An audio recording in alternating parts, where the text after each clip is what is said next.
بسم الله الرحمن الرحيم. اللهم قل لولي قال حجة ابن الحسن صلواتك عليه وعلى آبائه في هذه الساعة وفي كل ساعة وليا وحافظا وقائدا وناصرا ودليلا وعينا حتى تسكنه أرزقا توا وتمته فيها طويلا. اللهم صل على محمد وعلى محمد وأجل فرجه. اللهم صل على محمد وآل محمد وعجل فرجهم. اللهم صل على محمد وآل محمد وعجل فرجهم. اللهم صل على محمد وآل محمد وعجل فرجهم. بسم الله الرحمن الرحيم.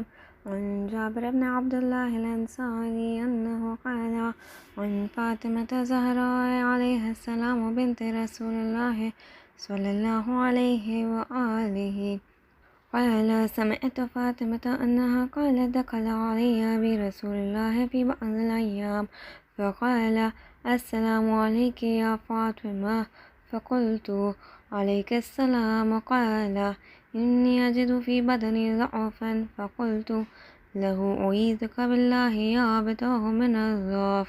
فقال يا فاطمة ائتيني بالكساء اليماني فغطيني به، فأتيته بالكساء اليماني فغطيته به وأسفرت أنظر إليه وإذا وجهه يتلو كأنه بدر في ليلة تمامه وكماله. اللهم صل على محمد وآل محمد وعجل فرجهم. فما كانت إلا ساعة وإذا بولدي الحسن قد أقبل وقال السلام عليك يا أماه. فقلت وعليك السلام يا قرة عيني وثمرة فؤادي. فقال يا أماه إني أشم عندك رائحة طيبة كأنها رائحة جدي رسول الله. فقلت نعم إن جدك تحت الكساء. فأقبل الحسن نحو الكساء وقال السلام عليك يا جداه يا رسول الله، أتأذن لي أن أدخل معك تحت الكساء؟ فقال وعليك السلام يا ولدي ويا صاحب حوضي، قد أذنت لك. فدخل معه تحت الكساء. فما كانت إلا ساعة وإذا بولدي الحسين قد أقبل وقال السلام عليك يا أماه. فقلت وعليك السلام يا ولدي ويا قرة عيني وثمرة فؤادي. فقال لي يا أماه إني أشم عندك رائحة طيبة كأنها رائحة جدي رسول الله صلى الله عليه وآله. فقلت نعم إن جدك وأخاك تحت الكساء. فدنا الحسين نحو الكساء وقال السلام عليك يا جداه. السلام عليك يا من اختار الله، أتأذن لي أن أكون معكم تحت الكساء؟ فقال وعليك السلام يا ولدي ويا شافع أمتي، قد أذنت لك. فدخل معهما تحت الكساء. فأقبل عند ذلك أبو الحسن علي بن أبي طالب وقال السلام عليك يا بنت رسول الله. فقلت وعليك السلام يا أبا الحسن ويا أمير المؤمنين. فقال يا فاطمة إني أشم عندك رائحة طيبة كأنها رائحة أخي وابن عمي رسول الله. فقلت نعم ها هو مع ولديك تحت الكساء. فأقبل علي نحو الكساء وقال السلام عليك يا رسول الله، أتأذن لي أن أكون معكم تحت الكساء؟ قال له عليك السلام يا أخي ويا وصفي وخليفتي وصاحب لوائي، قد أذنت لك. فدخل علي تحت الكساء. ثم أتيت نحو الكساء فقلت السلام عليك يا أبتاه يا رسول الله، أتأذن لي أن أكون معكم تحت الكساء؟ قال وعليك السلام يا بنتي ويا بضعتي قد أذنت لك.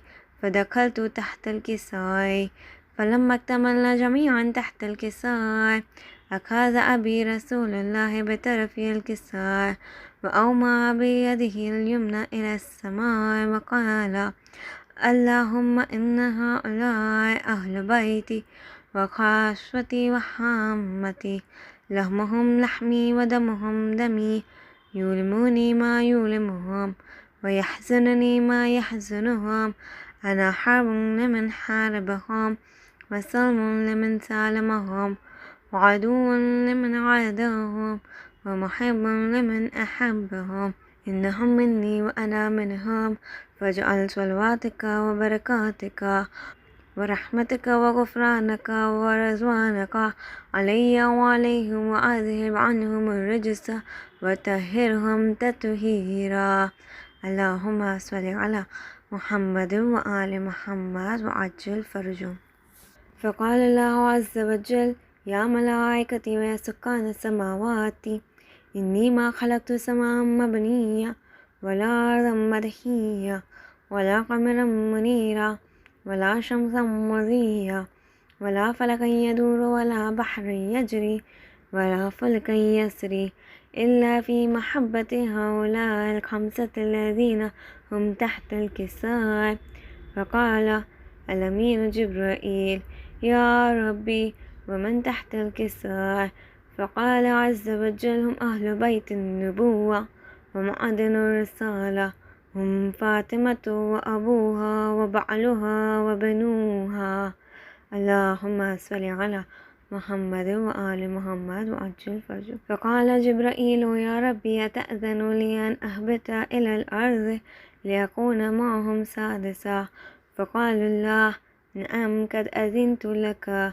فهبط الأمين جبرائيل وقال السلام عليك يا رسول الله العلي الأعلى يقرئك السلام ويخصك بالتحية والإكرام ويقول لك وعزتي وجلالي إني ما خلقت سماء مبنية ولا أرضا مدحية ولا قمرا منيرا ولا شمسا مضية ولا فلكا يدور ولا بحر يجري ولا فلكا يسري إلا لأجلكم ومحبتكم.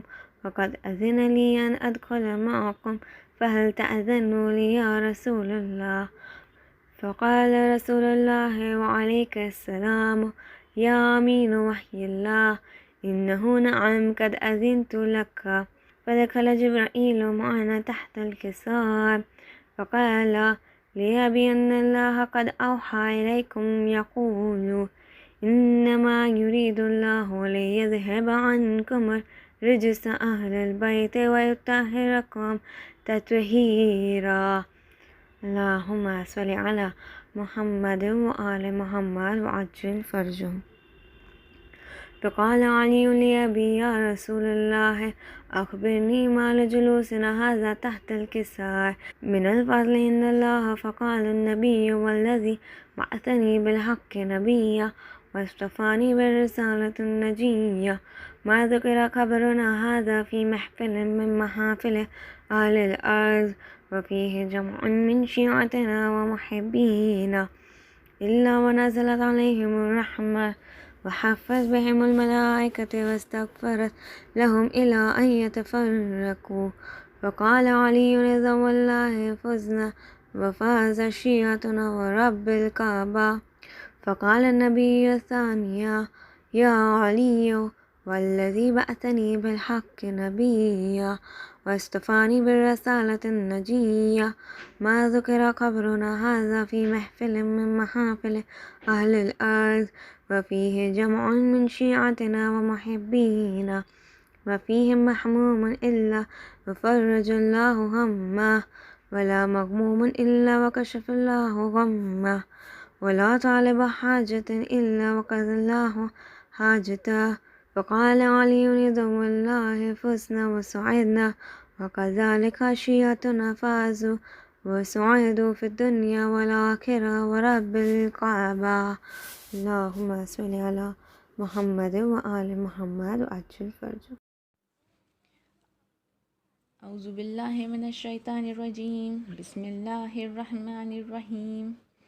یاسین والقرآن الحکیم انک لمن المرسلین علی صراط مستقیم تنزیل العزیز الرحیم لتنذر قوما ما انذر آباؤهم فهم غافلون لقد حق القول على أكثرهم فهم لا يؤمنون إنا جعلنا في أعناقهم أغلالا فهي إلى الأذقان فهم مقمحون وجعلنا من بين أيديهم سدا ومن خلفهم شدا فأغشيناهم فهم لا يبصرون وسواء عليهم أنذرتهم أم لم تنذرهم لا يؤمنون إنما تنذر من اتبع الذكر وخشي الرحمن بالغيب فبشره بمغفرة وأجر كريم. إنا نحن نحيي الموتى ونكتب ما قدموا وآثارهم وكل شيء أحصيناه في إمام مبين.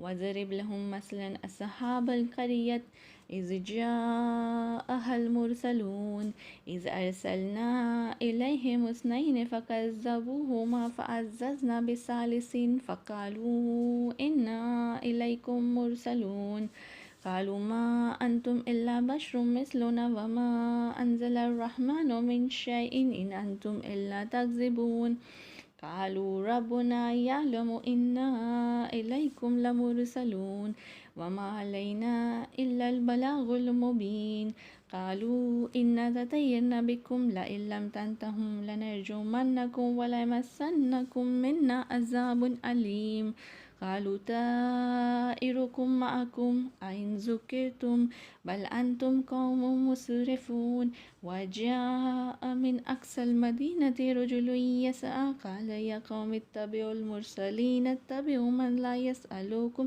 أجرا وهم مهتدون وما لي لا أعبد الذي فطرني وإليه ترجعون أتخذ من دونه آلهة إن يردني الرحمن بضر لا تغني عني شفاعتهم شيئا ولا ينقذون إني إذا لفي ضلال مبين إني آمنت بربكم فاسمعون قيل ادخل الجنة قال يا ليت قومي يعلمون بما غفر لي ربي وجعلني من المكرمين وما أنزلنا على قومه من بعده من جند من السماء وما كنا منزلين إن كانت إلا صيحة واحدة فإذا هم خامدون يا حسرة على العباد ما يأتيهم من رسول إلا كانوا به يستهزئون ألم يروا كم أهلكنا قبلهم من القرون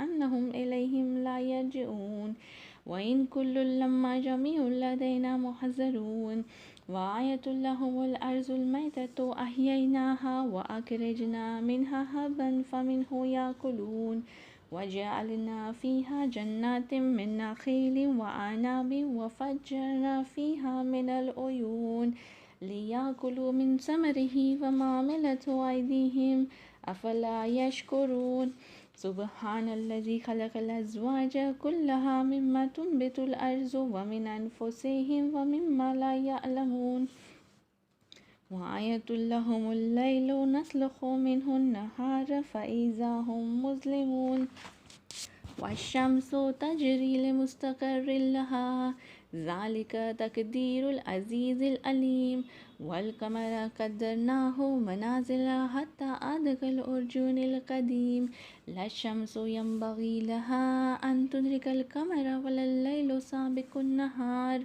وكل في فلك يسبحون وآية لهم أن حملنا ذريتهم في الفلك المشحون وخلقنا لهم من مثله ما يركبون وإن نشأ نغرقهم فلا صريخ لهم ولهم ينقذون إلا رحمة منا ومتاعا إلى حين وإذا قيل لهم اتقوا ما بين أيديكم وما خلفكم لعلكم ترحمون وما تأتيهم من آية من آيات ربهم إلا كانوا عنها معرضين وَإِذَا قِيلَ لَهُمْ أَنْفِقُوا مِمَّا رَزَقَكُمُ اللَّهُ قَالَ الَّذِينَ كَفَرُوا لِلَّذِينَ آمَنُوا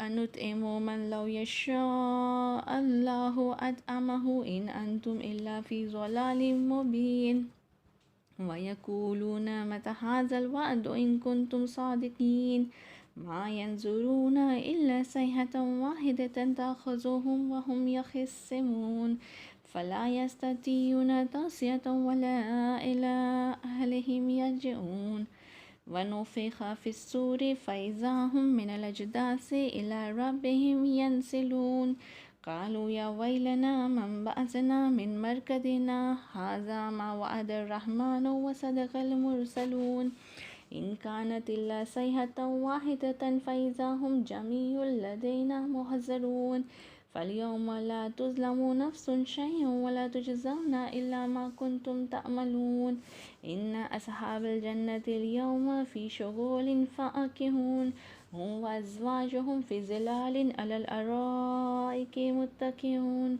لهم فيها فاكهة ولهم ما يدعون سلام قولا من رب رحيم وامتازوا اليوم أيها المجرمون ألم أحد إليكم يا بني آدم أن لا تعبدوا الشيطان إنه لكم عدو مبين وأن اعبدوني هذا صراط مستقيم ولقد أضل منكم جبلا كثيرا أفلم تكونوا تعقلون هذه جهنم التي كنتم توعدون اصلوها اليوم بما كنتم تكفرون اليوم نختم على أفواههم وتكلمنا أيديهم وتشهد أرجلهم بما كانوا يكسبون ولو نشاء لطمسنا على أعينهم فاستبقوا الصراط فأنى يبصرون ولو نشاء لمسكناهم على مكانتهم فما استطاعوا مضيا ولا يرجعون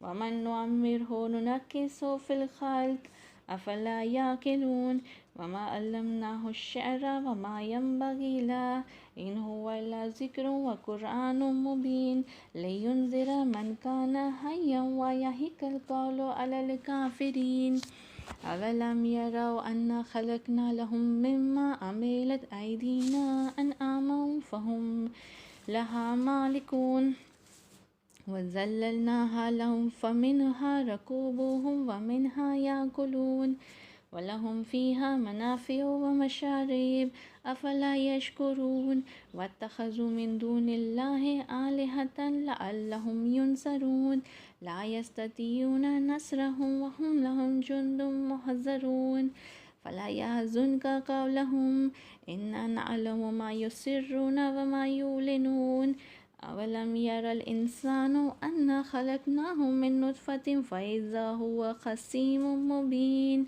وضرب لنا مثلا ونسي خلقه قال من يحيي العظام وهي رميم قل يحييها الذي أنشأها أول مرة وهو بكل خلق عليم الذي جعل لكم من الشجر الأخضر نارا فإذا أنتم منه توقدون أوليس الذي خلق السماوات والأرض بقادر على أن يخلق مثلهم بلى وهو الخلاق العليم إنما أمره إذا أراد شيئا أن يقول له كن فيكون فسبحان الذي بيده ملكوت كل شيء وإليه ترجعون اللهم صل على محمد وآل محمد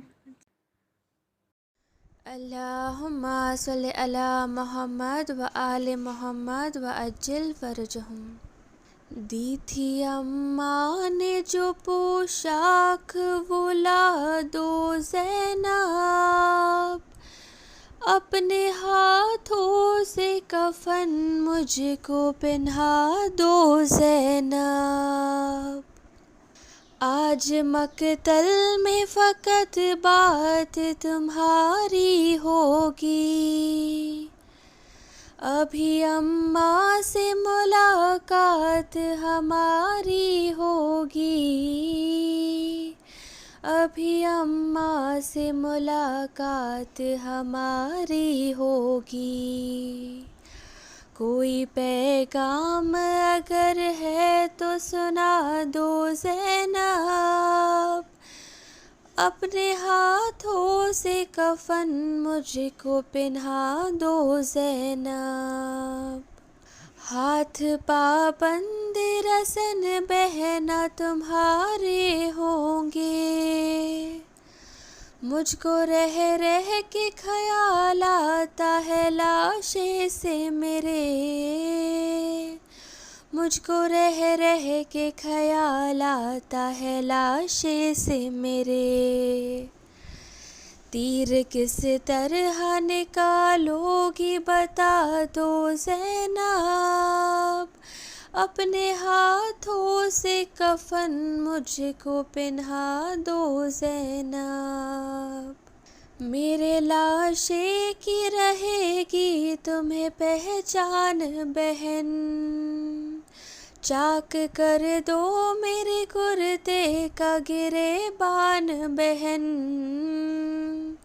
چاک کر دو میرے کرتے کا گریبان بہن، کوئی لوٹے نہ اسے ایسا بنا دو زینب، اپنے ہاتھوں سے کفن مجھ کو پہنا دو زینب، سامنے اپنے سکینہ سے اتروا لو گوہر، ابھی کچھ دیر میں لٹ جائے گا مظلوم کا گھر، ابھی کچھ دیر میں لٹ جائے گا مظلوم کا گھر، یہ امانت کسی گوشے میں چھپا دو زینب، اپنے ہاتھوں سے کفن مجھ کو پہنا دو زینب، باہر آنے کو نہ خیمے سے میں کہتا تم کو، ہوتے عباس تو تکلیف نہ دیتا تم کو،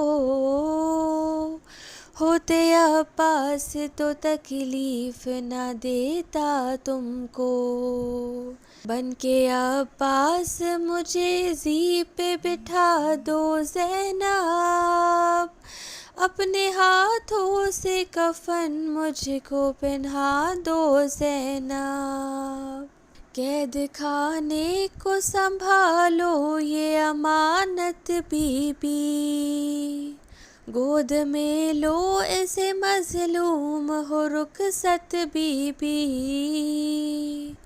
گود میں لو اسے مظلوم ہو رخصت بی بی، میرا دامن میری بچی سے چھڑا دو زینب، اپنے ہاتھوں سے کفن مجھ کو پہنا دو زینب، جب سے اکبر گئے بینائی بھی آنکھوں کی گئی، لا کے دے دو علی اصغر کی نشانی کوئی، لا کے دے دو علی اصغر کی نشانی کوئی، کرتا بے شیر کا آنکھوں سے لگا دو زینب، اپنے ہاتھوں سے کفن مجھ کو پہنا دو زینب، گھر سے شبیر جنازے کی طرح سے نکلے، سبھی روتے تھے تکلم در خیمے پہ کھڑے، سبھی روتے تھے تکلم در خیمہ پہ کھڑے، شہن جس دم کہا مرنے کی رضا دو زینب، اپنے ہاتھوں سے کفن مجھ کو پہنا دو زینب، دی تھی اماں نے جو پوشاک وہ لا دو زینب، اپنے ہاتھوں سے کفن مجھ کو پہنا دو زینب۔ اللہم صلی علی محمد ایصال ثوابنی مجلس ماشاءاللہ لا حول ولا قوت الا باللہ العلی العظیم، حسبنا اللہ نعم الوکیل نعم المولا نعم النصیر۔ اعوذ باللہ من الشیطان الرجیم، بسم اللہ الرحمن الرحیم۔ اللہم کل ولیک الحجۃ ابن الحسن صلواتک علیہ وعلی آبائہ فی ہذہ الساعۃ وفی کل ساعۃ ولیا وحافظا وقائدا وناصرا ودلیلا وعینا حتی تسکنہ ارضک طوعا وتمتعہ فیہا طویلا۔ اللہم صلی علی محمد وآل محمد، بسم اللہ الرحمن الرحیم۔ اللہم اخرجنی من ظلمات الوہم واکرمنی بنور الفہم۔ اللہم افتح علینا ابواب رحمتک وانصر علینا خزائن علومک برحمتک یا ارحم الراحمین۔ رب اشرح لی صدری ویسر لی امری واحلل عقدۃ من لسانی یفقہوا قولی۔ یا رب الزہراء بحق زہراء وصدر زہراء بجہور الحجہ۔ بسم اللہ الرحمن الرحیم، الحمدللہ رب العالمین الرحمن الرحیم، والصلاة والسلام علی اشرف الانبیاء والمرسلین، حبیبنا و نبینا و صفین المذنبین و رحمت للعالمین و بالقاسم محمد۔ اللہم صلی علی محمد و آل محمد و اہل بیتہ الطیبین الطاہرین المعصومین المظلومین۔ اللہم صلی علی محمد و آل محمد و عجل فرجہم۔ جس نے بہتے ہوئے دریا کو روانی دی ہے، جس نے بہتے ہوئے دریا کو روانی دی ہے، شام والوں نے اسے تشنہ دہانی دی ہے۔ جس نے بہتے ہوئے دریا کو روانی دی ہے، شام والوں نے اسے تشنہ دہانی دی ہے۔ حشر تک ہو نہیں سکتا کبھی بوڑھا اسلام، حشر تک ہو نہیں سکتا کبھی بوڑھا اسلام، جسے ہم شکل پیمبر نے جوانی دی ہے، جسے ہم شکل پیمبر نے جوانی دی ہے۔ اللہم صلی علی محمد و آل محمد و عجل فرجہم۔ تمام تعریف حمد و ستائش کے لائق وحدہ لا شریک ہے، جس کی توفیق کی وجہ سے، جس کی مہربانیوں کے عوض، جس کی فضل کے طفیل میں عزیزو آج ہمیں یہ موقع ملا کہ ہم اپنے نام اعمال میں ایک مجلس کا ثواب اور بڑھا دیں، ہم اپنے نام اعمال کو وزنی کر دیں اس مجلس کے ذریعے، اور جو مرحوم کے ایصال ثواب کی مجلس سے ہیں پروردگار، ان مرحوموں کے بھی نام اعمال وزنی ہو جائے۔ پروردگار عالم سے دعا ہے پروردگار تمام مرحومین کو قبر میں خوشی نصیب فرما، ان کے عالم برزخ کے زمانے کو جگمگا دے۔ عزیزان گرامی، اور ایک خاص دعا یہ بھی ہے کہ پروردگار عالم ہم سب کو یہ توفیق عطا فرمائے کہ ہم حقوق اللہ اور حقوق الناس کو ادا کریں۔ عزیزان گرامی، اور خدا سے دعا کرے پروردگار تجھے تیری قدرت کاملہ کا واسطہ، حقوق اللہ اور حقوق الناس جب تک ادا نہ ہو جائے ہمیں موت نہ دینا، پروردگار مرنے سے پہلے ان حقوق کو ادا کرنے کی توفیق دینا۔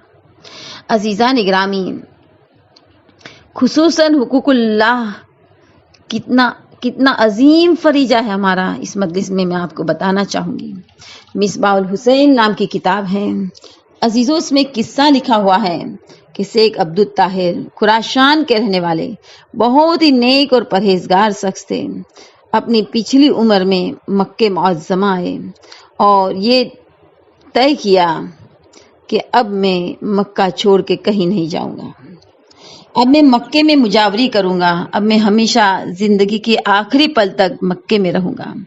خدا سے دعا کرے پروردگار تیرے گھر کی حج نصیب فرما، تیرے گھر کی عمرہ نصیب فرما پروردگار، اس وقت تک موت نہ دینا جب تک بیت اللہ کی زیارت نہ کر لے۔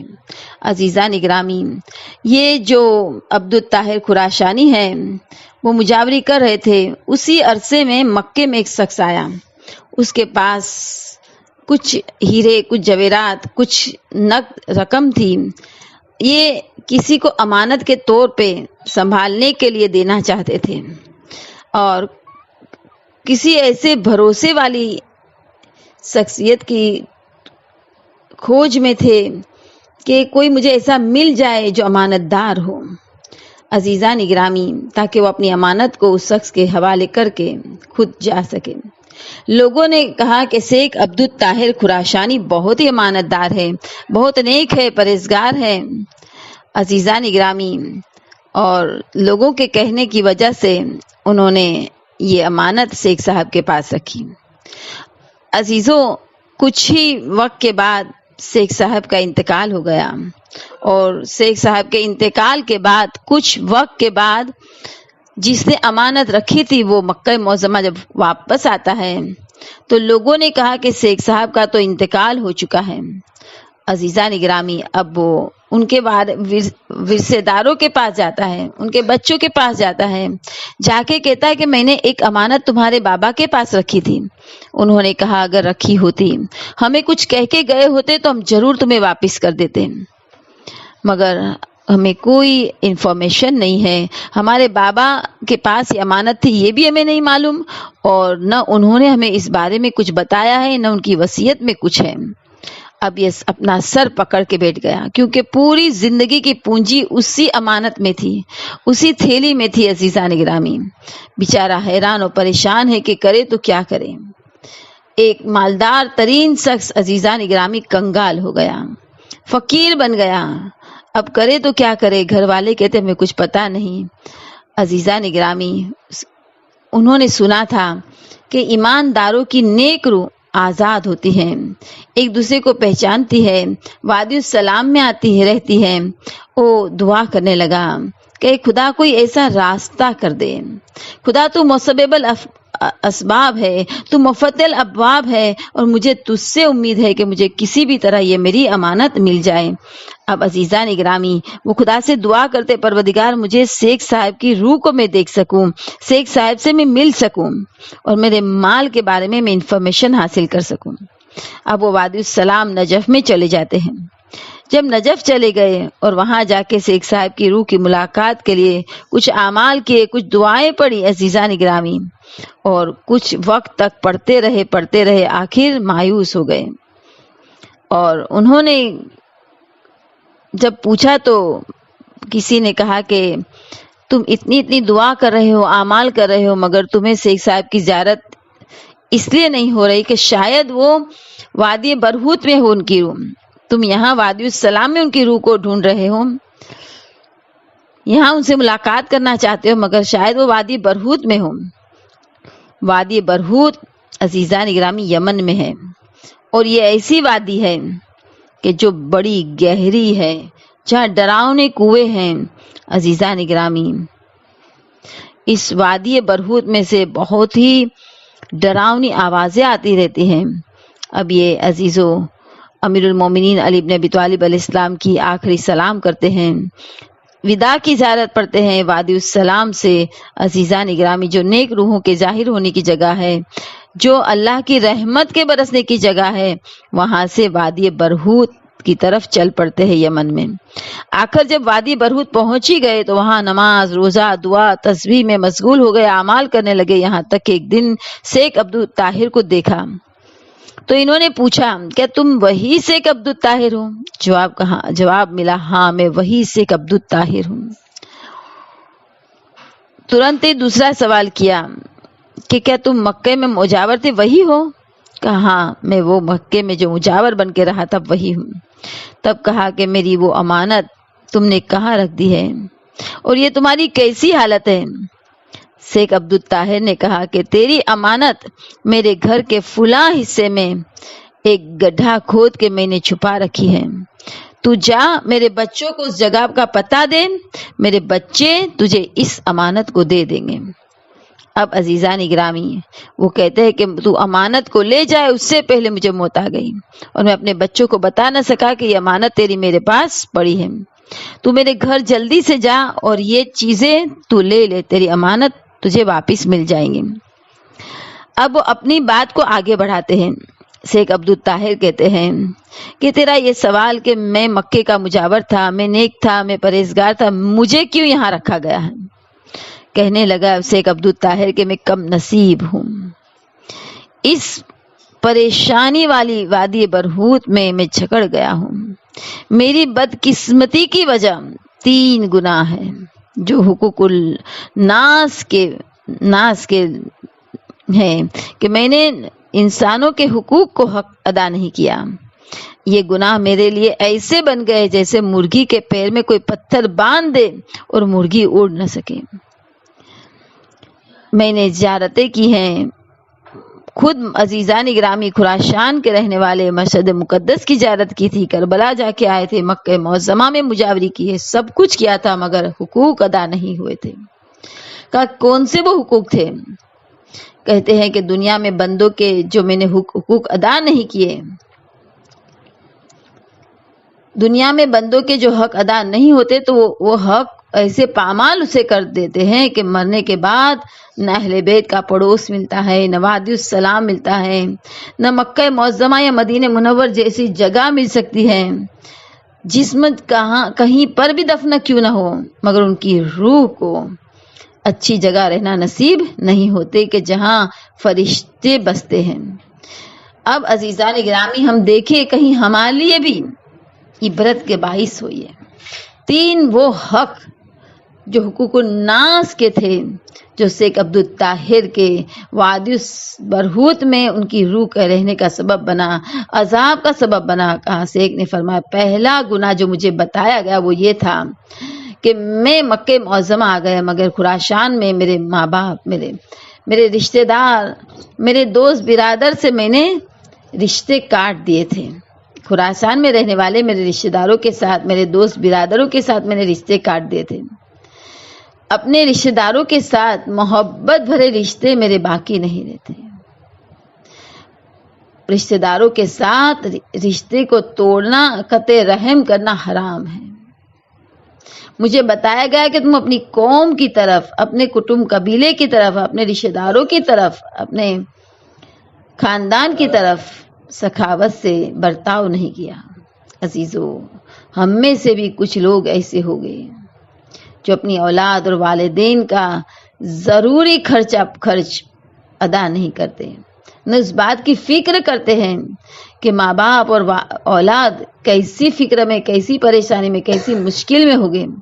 اپنا شہر چھوڑ کے دوسرے شہر کو بسا دیتے ہیں اور رشتہ داروں کو بھول جاتے ہیں، ان کی کوئی خبر نہیں لیتے۔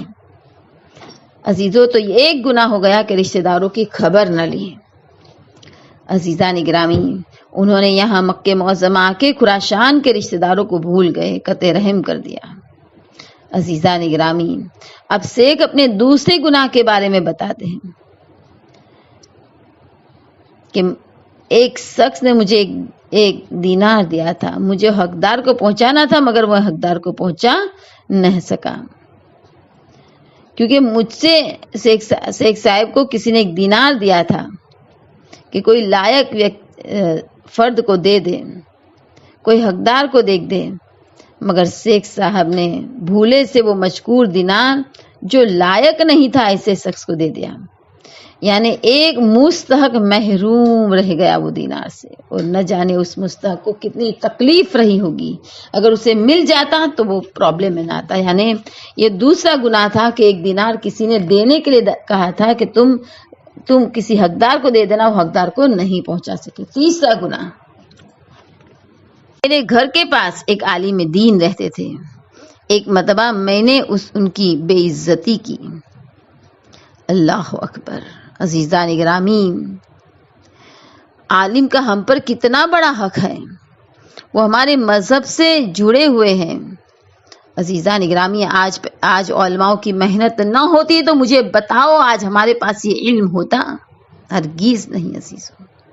کتنی لائبریری کو عزیزان گرامی جلا دیا گیا. کیا کیا نہیں ہوا. تم ذرا ہسٹری پڑھ کے دیکھو تو پتا چلے گا کتنے علماؤں کو شہید کر دیا گیا, کتنی کتابوں کو جلا دیا گیا, نہ جانے کیا کیا ستم ہوئے, مگر علماؤں نے اپنی جان کی پرواہ نہیں کی ہے, مگر علم کو آگے بڑھایا ہے.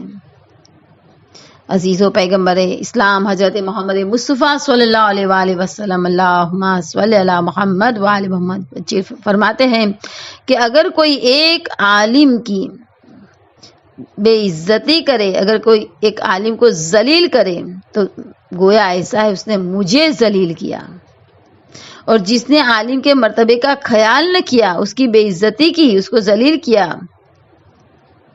اس کے ساتھ برا ورتاؤ کیا, تو ایسا ہے کہ اس نے عالم کے حق کو نہ جانا, اور ایسا شخص اپنے کام کے لیے, اپنے غلط سلوک کے لیے خود ذمہ دار ہوگا.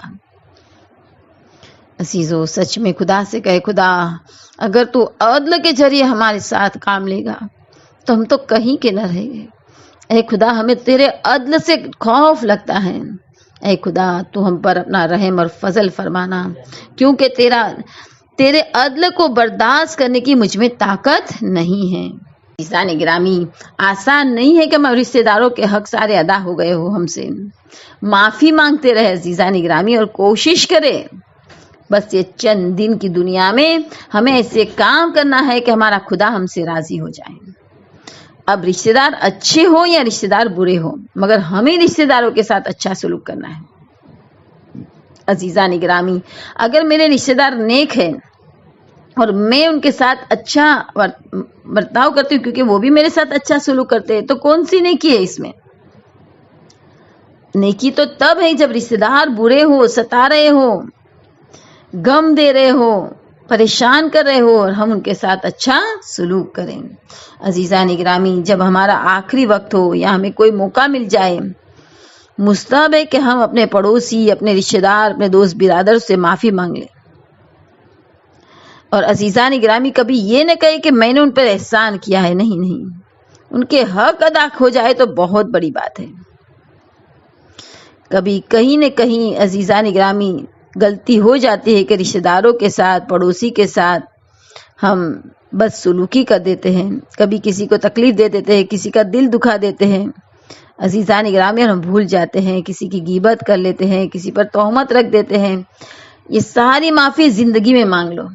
اور عزیزان گرامی, ایک بات یہ بھی یاد رکھیں کہ اگر خدا نہ خواستہ ہمارے ماں باپ اس دنیا سے چلے گئے یا ہمارے کوئی رشتے دار چلے گئے, تو ان کے جانے کے بعد بھی رشتے داروں سے ان کی معافی بھی مانگ لو. اور عزیزو, اپنے مرحوم رشتے داروں کو کبھی نہ بھولو. بہت محتاج ہے ہمارے مرحوم کہ ہمیں کچھ آ کے بتا نہیں سکتے.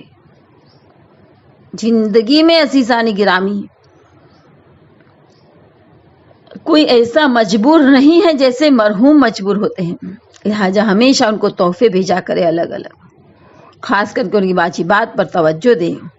عزیزان گرامی, رشتے دار تو رشتے دار, اگر سفر میں کوئی ہمارے ساتھ ہو جائے تو اس کے حقوق ہمارے مولا کس طرح ادا کرے دیکھیں.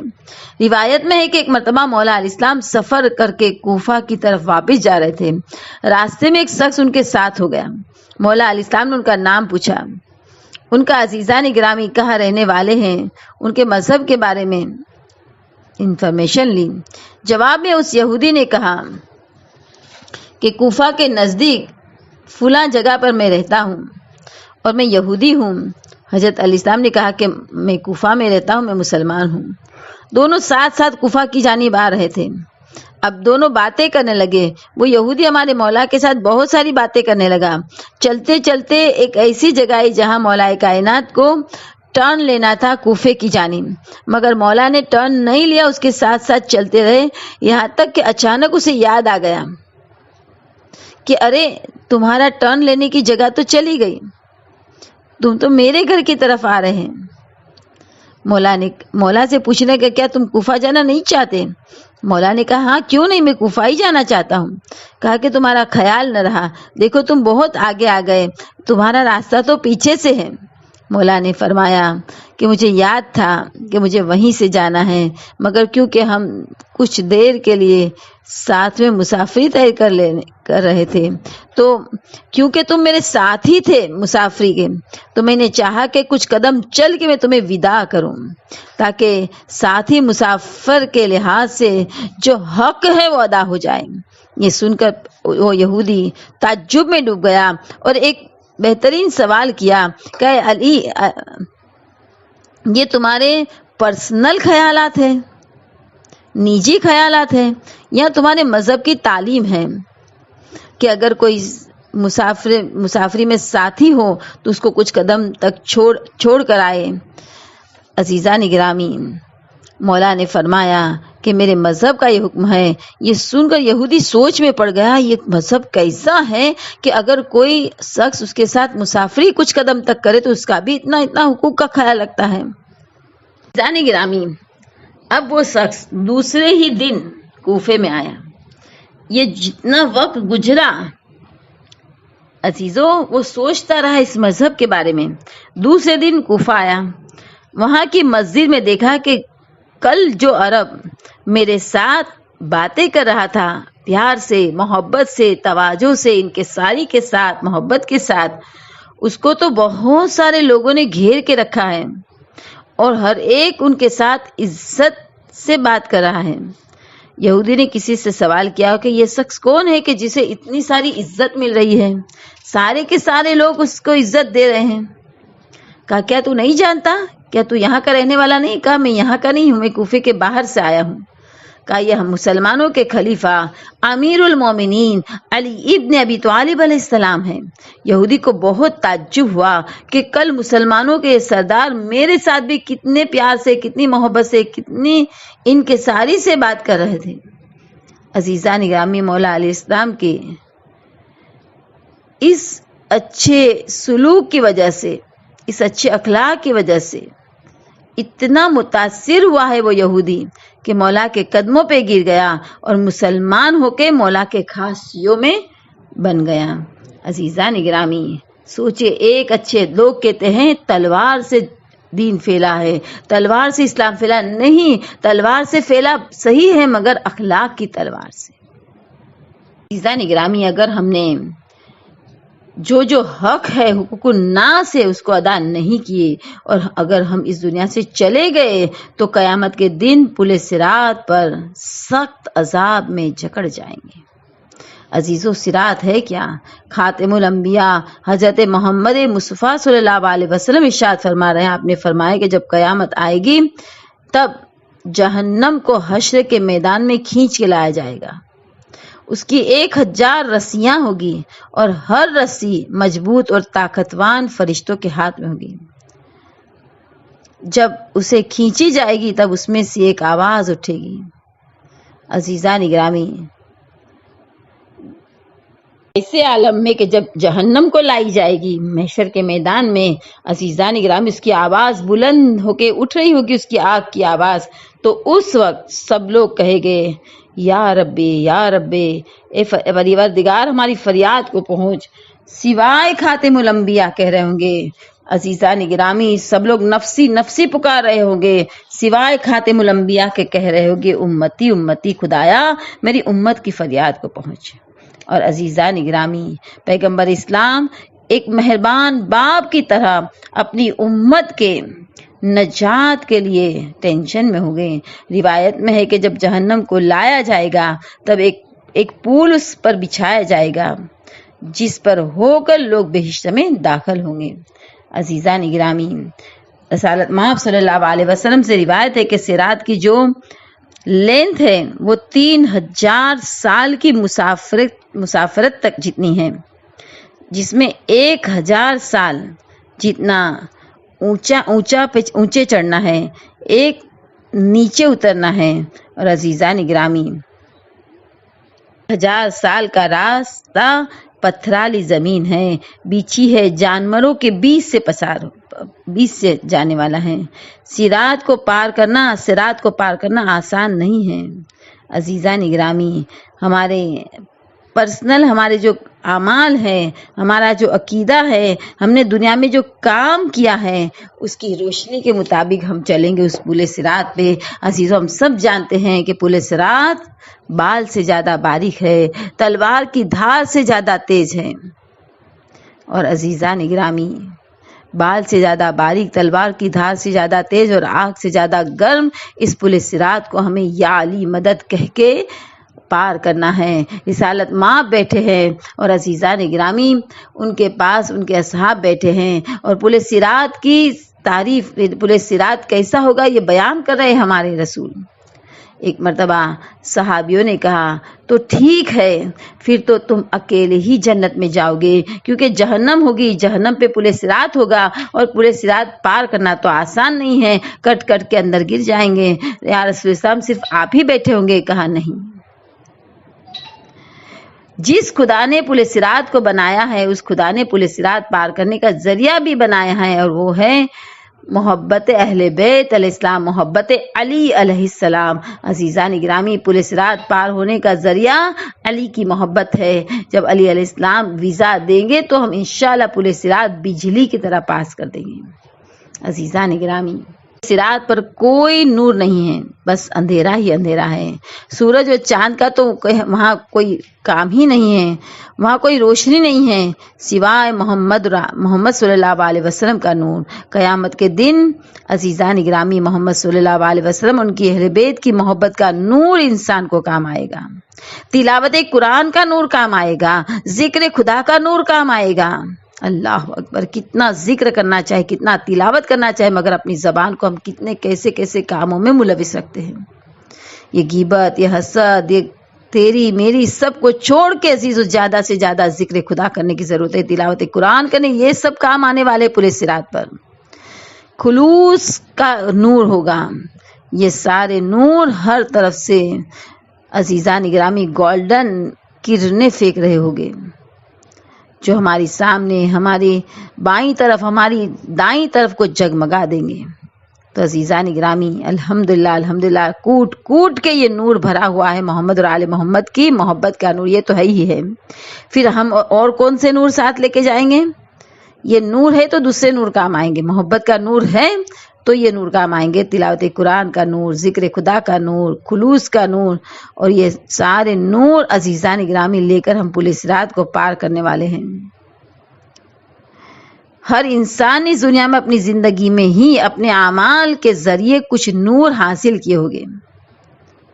کسی کا نور اتنا ہوگا کہ ایک آنکھ جتنا دور دیکھ سکتی اتنا وہ دیکھ سکیں گے، کسی کا نور ایک فرسخ تک دیکھ سکیں گے، کسی کا نور اتنا ہوگا کہ صرف اپنے پیروں کی سامنے کی زمین تک دیکھ سکیں گے۔ روایت میں ہے کہ کسی شخص کا نور اتنا کم ہوگا کہ صرف اپنے انگوٹھے کو روشنی دے سکیں گے، یعنی وہ عزیزان گرامی یہاں سے وہاں گرتا پڑتا ہوگا۔ تو عزیزوں، دوسرے کا نور ہمیں کام نہیں آئے گا، ہمیں اپنا نور کام آئے گا۔ کس طرح؟ جیسے میری آنکھوں میں نور ہے تو میں دیکھ سکتی ہوں، آپ میری آنکھوں کے نور سے نہیں دیکھ سکتے۔ لہٰذا عزیزان گرامی، آج تیاری کا وقت ہے کہ ہم تیاری کریں، آج بیدار ہونے کا وقت ہے۔ عزیزان گرامی، اگر آج بھی بیدار نہ ہوئے تو صبح ہوتی ہے، شام ہوتی ہے، زندگی تمام ہوتی ہے۔ یہی ہوگا عزیزان گرامی، اور پھر ملک الموت جب سرانے آ جائے گا تو اس وقت ہمارے پاس کوئی وقت نہیں ہوگا۔ گرامی، وضو اور غسل عبادت ہے، اور دوسری عبادتوں کی طرح، دوسری عبادتوں کے نور کی طرح وضو اور غسل بھی نور ہیں۔ عزیزان گرامی، وہ بھی نور ہے۔ شریر، ہمارے جسم کے جس اعضاء کے ذریعے دنیا میں ہم نے عبادت کی ہے، ان ہر اعضاء سے نور جگمگا رہا ہوگا، مگر شرط یہ اتنی ہی ہے کہ اس نور پر گناہوں کا عزیزان گرامی اندھیرا نہ چھا جائے۔ 3000 سال کی سفر جتنا عزیزان گرامی ڈسٹنس ہم کو کاٹنا ہے، کس کے ذریعے؟ اپنے الگ الگ اعمال کے نور کے ذریعے۔ تو اس نور کو جمع کرنے کا وقت دنیا ہے، اس دنیا کے چھوٹی سی دنیا میں سے اس چھوٹی سی عمر میں ہمیں عزیزان گرامی یہ 3000 سال کا راستہ کیسے طے کریں گے؟ اس کے لیے جو نور چاہیے اس کی تیاری کرنے کا وقت ہے۔ عزیزان گرامی، ہم نے پرابلم یہ ہے کہ اس ایگزامینیشن ہال کو آرام کرنے کی جگہ سمجھ لیا ہے، موسوک کرنے کی جگہ سمجھ لیا ہے۔ عزیزان گرامی، ہم نے ابھی تک اہمیت موت کو نہیں جانا، موت کی تیاری نہیں کی جتنی کرنی چاہیے۔ عزیزو، یہ بھول گئے کہ دنیا ایک قید خانہ ہے، اور قید خانے میں راحت اور خوشی بالکل محدود ہوتی ہے، آزادی بھی بالکل محدود ہوتی ہے۔ دنیا میں خوشیاں کم ہیں، آزادی اگر عزیزان گرامی ملتی بھی ہے تو اس میں بھی کچھ پابندیاں ہیں، اور مرنے کے بعد حقیقت میں آزادی نصیب ہوگی انشاءاللہ۔ عزیزو، میں نہیں کہتی، خود رسول اسلام نے کہا ہے کہ دنیا مومن کے لیے قید خانہ ہے اور کافر کے لیے جنت ہے، اور یہ عزیزو حدیث رسول ایک یہودی کو معلوم تھا۔ اب امام حسن علیہ السلام اچھے لباس پہن کر، عزیزان گرامی، اچھی سواری پہ سوار ہو کر، اچھے جوتے پہن کر سواری پہ سوار ہو کے جا رہے تھے کہ یہودی نے آپ کا راستہ روکا، کہا کہ اے امام حسن، آپ کے جد کی جو حدیث ہے یہ تو غلط معلوم ہوتی ہے کہ آپ کے جد کہتے ہیں کہ دنیا مومن کے لیے قید خانہ ہے، مگر آپ دیکھو کتنے اچھے سے سوار ہو کے، جوتیاں پہن کے، اچھا لباس پہن کے جا رہے، جبکہ میرے پاس کچھ بھی نہیں ہے۔ تو یہ کیسے ہو سکتا ہے کہ آپ کے لیے قید خانہ ہو اور میرے لیے جنت ہو؟ امام نے اتنی اچھی مثال دی، اسے کہا کہ اگر مجھے جنت میں جو نعمتیں ملنے والی ہیں، جنت میں جس طرح آرام سے رہنے والا ہوں، وہ مقام، جنت کا مقام، اور ابھی دنیا میں جس حال میں ہوں، اگر دونوں کی کمپیریزن کی جائے تو یہ قید خانہ ہے۔ اور تجھے جہنم میں جو عذاب ہونے والا ہے اور ابھی تو جس حالت میں ہے، اس دونوں کی کمپیریزن کی جائے، وہ جہنم کا عذاب، وہ کیڑے، وہ مکوڑے، وہ بچھو، وہ سانپ، وہ آگ، اس کے سامنے تیری یہ زندگی آزادی ہے، یہ جنت اس کے سامنے تیری۔ عزیزان گرامی، الحمدللہ رب العالمین، پروردگار عالم ہم سب کو حدیثوں کو سمجھنے کی توفیق عطا فرمائیں۔ جب بھی حدیث سمجھ میں نہ آئے تو محمد اور آل محمد پر درود بھیج لے۔ عزیزان گرامی، ان کے لیے دعا کریں، انشاءاللہ حدیث سمجھ میں آ جائے گی۔ اللہم صلی علی محمد و آل محمد وجل فرجہم۔ عزیزان گرامی، جب ہم عیسائیوں کے وغیرہ کے قبرستان کو دیکھتے ہیں، ظاہر میں کتنے ہی خوبصورت نظر آ رہے ہو، مگر حقیقت میں ان کے اندر کیا ہو رہا ہے؟ عزیزان گرامی،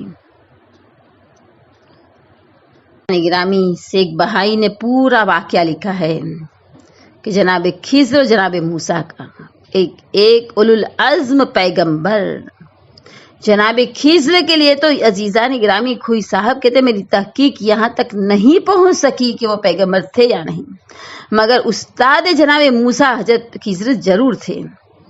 جناب موسیٰ کی رہنمائی کی توفیق انہیں ملی۔ جناب خضر ایک مرد صالح تھے۔ یہ مقام، یہ مرتبہ انہیں کیسے ملا؟ کہ میں نے ہر گناہ کو ترک کر دیا، یعنی ترک گناہ کی وجہ سے عزیزان گرامی اتنا بڑا مرتبہ ملا۔ اگر ہم نیکیاں کرتے جائیں مگر عزیزان گرامی استغفار نہ کرے، گناہ سے بچے نہیں تو کوئی فائدہ ہونے والا نہیں ہے۔ بہترین اریزر، ڈیلیٹ کا بٹن ہمارے ہاتھوں میں ہے، اس کا نام توبہ ہے، استغفار ہے۔ عزیزان گرامی، کچھ استغفار ایسے جو ہمارے ہزاروں، لاکھوں، کروڑوں گناہوں کو معاف کر دیتے ہیں۔ نماز عصر کے بعد اگر کوئی 70 مرتبہ استغفار کرتا ہے تو 70,000 گناہ معاف کروا دیتا ہے۔ عزیزان گرامی،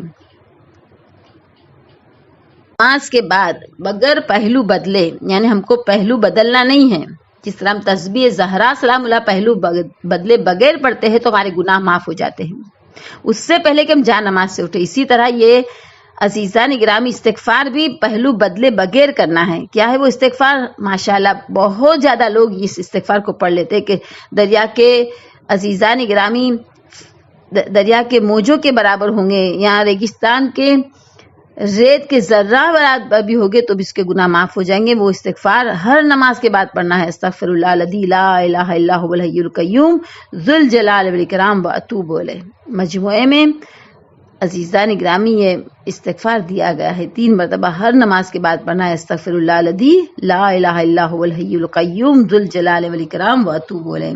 انشاءاللہ گناہ معاف ہو جائیں گے. عزیزان گرامی نہ خدا نہ کرے خدا نہ کرے کہ ہم گناہ کریں اور ہم عزیزان گرامی گناہ سے ہم نے معافی نہ مانگی ہو. نہیں عزیزان گرامی، یہاں گناہ اگر ہم سے ہو جائے سرجد ہو جاتے ہیں، اگر ہم معصوم نہیں ہیں تو عزیزان گرامی توبہ کا وسیع رحمت کا دروازہ بھی تو ہے اور توبہ واجب فوری ہے. فوراً توبہ کریں. ہمارے چھٹے امام جب بھی کسی مجلس میں بیٹھتے تھے، مجلس یعنی مل کر بیٹھنا، تو کسی کے بھی ساتھ گفتگو ہوتی تھی اس وقت تک کھڑے نہیں ہوتے تھے جب تک 25 مرتبہ استغفر اللہ ربی واتوب الیہ نہ کہہ دیں. عزیزان گرامی چھٹے امام فرماتے ہیں کہ اگر کوئی 100 مرتبہ سوتے وقت استغفر اللہ ربی واتوب الیہ کہہ دے، 70 مرتبہ استغفار کر دے، تو جب وہ اٹھے گا اس کا ایک بھی گناہ باقی نہ رہے گا. عزیزان گرامی سحر کے وقت استغفار کرنا سب سے بہترین ہے. قرآن میں بھی سحر کے وقت کے استغفار کا ذکر ہے. عزیزان گرامی سحر کا وقت نماز صبح سے پہلے 1 گھنٹے کا ہے، یعنی اس وقت جب ہم استغفار کرتے ہیں، جو دعا مانگتے ہیں بہت جلد قبول ہو جاتی ہے. گانا نماز خود استغفار ہے. ایک مرتبہ ہمارے رسول حضرت محمد مصطفیٰ صلی اللہ علیہ وسلم نے اپنے صحابیوں سے کہا کہ اگر کوئی 5 بار نہر میں نہائے، اس کے گھر کے پاس سے نہر بہتی ہو، 5 بار دن میں نہائے، کیا اس کے بدن پر کوئی کثافت، کوئی گندگی، کوئی میل باقی رہے گا؟ کہا نہیں. ہمارے رسول نے کہا جو 5 گارہ نماز پڑھتا ہے، ایک نماز کے بعد جب دوسری نماز پڑھتا ہے تو ان 2 نماز کے بھی جو بھی گناہ بھولے سے ہوئے ہیں، خطا سے ہوئے ہیں، بھولے سے ہوئے، غلطی سے ہوئے، معاف ہو جاتے ہیں. عزیزان گرامی نماز جمعہ، غسل جمعہ، یہ بھی ایک جمعہ سے لے کر دوسرے جمعہ تک کے گناہ کا کفارہ ہے. اور عزیزوں اس کے علاوہ بھی ہم جانتے ہیں نیکیاں برائیوں کو کھا جاتی ہیں. توبہ جو ہم نیکیاں کریں گے ہماری نیکیاں برائیوں کو کھا جائیں گے. توبہ کو بار بار کرنے والے کے گناہ معاف ہو جاتے ہیں. عزیزان ان اللہ یحب التوابین، اللہ توبہ کرنے والے کو دوست رکھتا ہے، خدا محبت کرتا ہے. عزیزو بے شک سارے کے سارے لوگ خطا کار ہیں مگر خدا کے نزدیک بہترین خطا. عزیزان گرامی بہترین خطا کار وہ ہیں جو سب سے زیادہ توبہ کرے. خدا جسے محبوب رکھے اس کا خاتمہ انشاءاللہ خیر پر ہو جاتا ہے، اسے خدا ہی توبہ کی توفیق دے دیتا ہے. عزیزان گرامی دعا کرے پروردگار اس وقت تک موت نہ دینا جب تک سچی توبہ نہ کر لیں، اس وقت تک موت نہ دینا پروردگار جب تک 14 معصومین علیہ السلام کی زیارت سے مشرف نہ ہو آئے. ہاں عزیزان گرامی کتنی تمنا ہے ہمارے دلوں میں ان زیارتوں کی. آپ سوچے اس بیٹی پر کیا گزری ہوگی جس نے اپنے باپ کو الوداع کہہ دیا. عزیزان گرامی صرف حسین نہیں گئے، عباس جیسے چچا بھی خدا حافظ کہہ کر چلے گئے. خود علی اکبر نہ رہے، اصغر نہ رہے، قاسم و محمد نہ رہے، یعنی ایک بیمار بچی کو چھوڑ کر عزیزو سب کے سب کربلا کی طرف چل پڑے ہیں. ہاں عزیزان گرامی سلام ہو میرا فاطمہ صغریٰ پر. عزیزو یہ مذہب، یہ شریعت، یہ دین، یہ اسلام ہمارے پاس مفت میں نہیں آیا، بہت مشکلوں کے بعد یہ دین ہم تک پہنچا ہے. اس کے لیے علی اکبر کی جوانی دی گئی ہے، قاسم کے لاش کے ٹکڑے ہوئے ہیں، اصغر کا گلا پیش کیا گیا ہے. حد تو یہ ہو گئی عزیزوں کے زینب کی ردا پیش ہوئی ہے، تب جا کے یہ دین ہم تک پہنچا ہے. کیا ہم اس شریعت کی قدر نہ کریں گے؟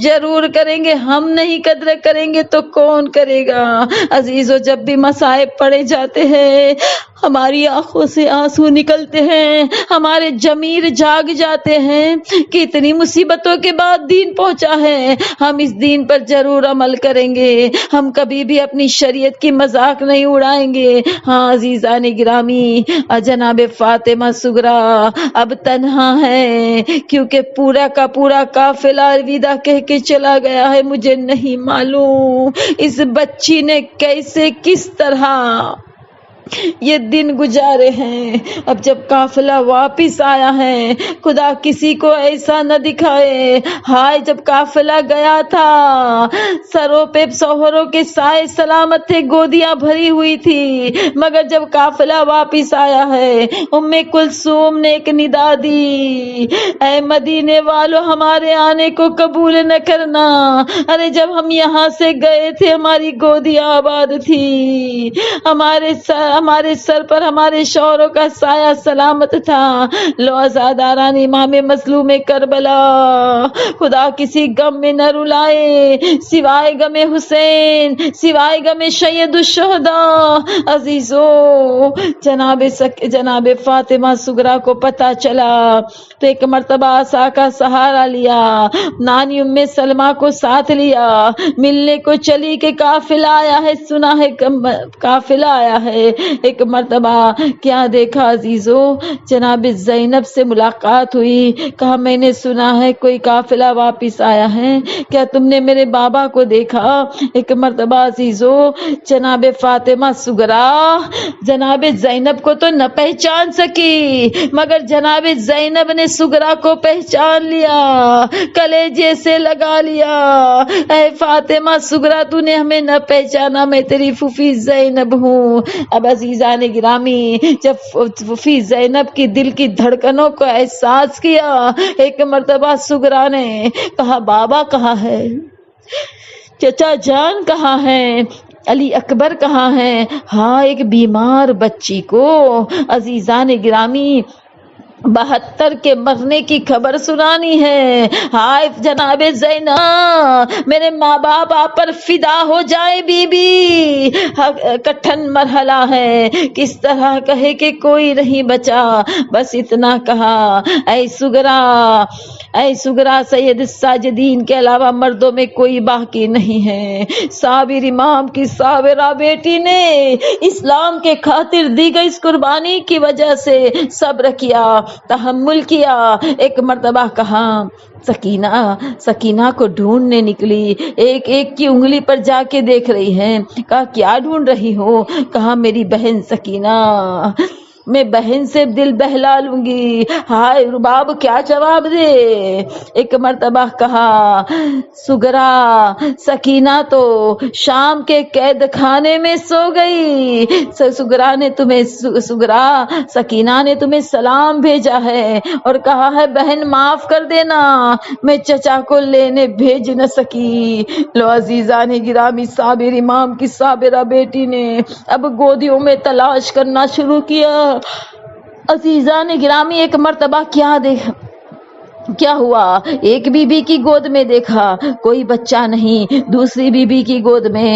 عزیزوں مجھے بتاؤ رباب کے دل پر کیا گزری ہوگی؟ ایک مرتبہ کہا رباب پوچھ رہی ہے سکینہ صغریٰ کیا چاہتی ہو؟ کہا اماں جان، میں چاہتی ہوں کہ اصغر سے دل بہلا لوں۔ ہائے صغریٰ کیا جواب دے؟ عزیزان گرامی، صغریٰ کو کیا جواب دے میرا باپ؟ ایک مرتبہ بس اتنا ہی کہا اے صغریٰ، بابا کی بے گناہی کا ثبوت دینے کے لیے اصغر بھی شہید ہو گئے۔ الا لعنت اللہ علی القوم الظالمین، انا للہ و انا الیہ راجعون۔ اللہم صلی علی محمد و آل محمد وعجل فرجہم۔ بسم اللہ الرحمن الرحیم۔ یا رب یا رب یا رب یا رب یا رب یا رب یا رب پروردگار، تڑپتے دل کے ساتھ، بہتے ہوئے آنسو کے ساتھ سب سے بڑی دعا یہ ہے ان تمام مظالم کے انتقام کے لیے تیری آخری حجت بقیت اللہ امام زمانہ کے ظہور میں تعجیل فرما، ہمیں ان کے عوان انصار تابع فرمان شیعہ سے بنا دے، ہمارے امام کو ہم سے راضی و خوشنود کر کے ہم پر احسان فرما، کل مومن مومنات دنیا میں جہاں کہیں بھی ہیں خدا تو ان کی جان مال عزت ایمان اولاد کی حفاظت فرما، پرچم اسلام کو سر بلند کر، پرچم کفر کو سر نگو کر، اے پروردگار اس نے کیا پایا جس نے تجھے کھو دیا، اس نے کیا کھویا جس نے تجھے پا لیا یا سری الرضا، اے جلدی راضی ہو جانے والے اپنے گنہگار کنیجوں سے راضی ہو جا، ربنا تقبل منا انک انت السمیع العلیم، سبحان ربک رب العزت عما یصفون وسلام علی المرسلین والحمد للہ رب العالمین برحمتک یا ارحم الراحمین، اللہم صل علی محمد وآل محمد وعجل فرجہ۔ اعوذ باللہ من الشیطان الرجیم، بسم اللہ الرحمن الرحیم، الحمد للہ رب العالمین الرحمن الرحیم مالک یوم الدین، ایاک نعبد و ایاک نستعین، اہدنا الصراط المستقیم صراط الذین انعمت علیہم غیر المغضوب علیہم ولا الضالین، بسم اللہ الرحمن الرحیم، قل هو اللہ احد اللہ الصمد لم یلد ولم یولد ولم یکن له کفوا احد، بسم اللہ الرحمن الرحیم، قل هو اللہ احد اللہ الصمد لم یلد ولم یولد ولم یکن له کفوا احد، بسم اللہ الرحمن الرحیم، قل هو اللہ احد اللہ الصمد لم یلد ولم یولد ولم یکن له کفوا احد، اللہم صل علی محمد وآل محمد، اللہم صل علی محمد وآل محمد، اللہم صل علی محمد وآل محمد، اللہم صل علی محمد وآل محمد، اللہم صل علی محمد وآل محمد وعجل فرجہم۔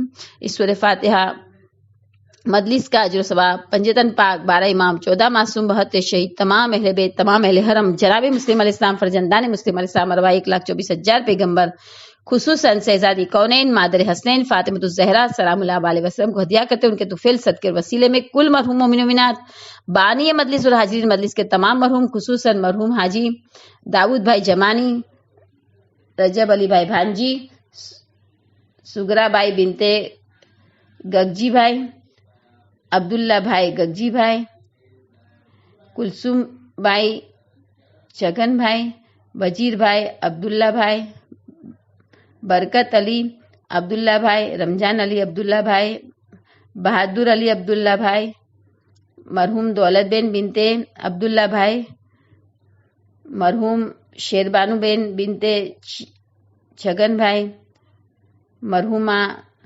سنتوک بھائی، مرحومہ نجمہ بانو رمضان علی دیوجانی، مرحوم جہیر عباس ویرانی، مرحومہ جرینہ بین مگن بھائی ویرانی، مرحوم نعیم عباس جیوانی، مرحوم اکبر علی گگجی، مرحوم شبیر علی اکبر علی، مرحوم یوسف علی اکبر علی، مرحوم Gagji family, Sarani family, Jiwani family, Jamani family, Noorani family اور تمام مرحوم حاجی داؤد بھائی جیمانی، مرحوم رجب علی بھانجی، مرحوم خادم حسین جیمانی، مرحوم نعیم عباس جیوانی، مرحوم غازی عباس روجانی، مرحوم ماں دولت بانو رجب علی، مرحوم امینہ بن رجب علی، مرحوم عابدہ ابراہیم بھائی، مرحوم سلطان علی نورانی، روشن Bano جیمانی، Giovanni, Noorani, سارانی، میگھانی، لالانی، کانڈیا، ڈوسانی، گھیوالا، کھونٹ، گنجانی and Debjani family کے مرحوموں کو ایصال کرتے ہیں، دعا کرتے اور تمام مرحوم مومن مومنات کو ایصال کرتے دعا کرتے پروردگار قبر والوں کو خوشی نصیب فرما، ان کے عالم برزخ کے زمانے کو جگمگا دیں، پروردگار اعلیٰ میں جگہ عنایت فرما، ربنا تقبل منا انک انت السمیع العلیم، سبحان ربک رب العزت عما یصفون وسلام علی المرسلین والحمد للہ رب العالمین برحمتک یا ارحم الراحمین، اللہم صل علی محمد وآل محمد۔